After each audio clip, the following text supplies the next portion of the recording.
Warga binaan di Lembaga Pemasyarakatan Perempuan Palembang mengantri di TPS untuk menyalurkan hak pilihnya. Mereka terlihat antusias mendatangi 2 lokasi pemilihan di lapas.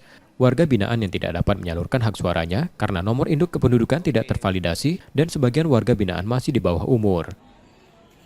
Untuk lapas perempuan kelas 2A Palembang ini DPT kita ada 432 dari 582 warga binaan yang ada di dalam. Ada berapa TPS di dalam, Bang? Ada 2 TPS. Ya. Untuk kendala sendiri ada enggak, Pak?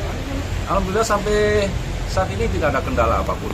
Semua berjalan lancar karena semua perangkat dalam penyelenggara pemilu ini sudah hadir tepat waktu tadi. Kita bisa mulai jam 7.15 kurang lebih. Pak, untuk antusias warga binaan seperti apa, Pak? Antusiasme luar biasa. Seluruhnya dari DPT tadi akan menyalurkan semua atau? Insya Allah menyalurkan semua.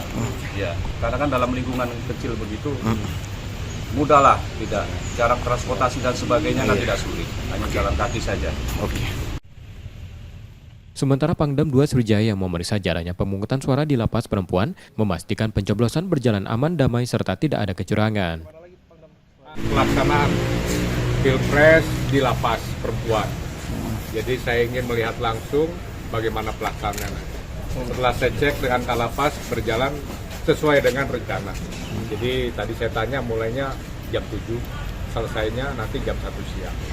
Jadi saya lihat juga para tahanan nanti sangat antusias dalam melaksanakan pemilu tahun 2024. Mudah-mudahan partisipasi pemilu di seluruh wilayah Provinsi Sumsel lebih besar dari pemilu-pemilu yang lain.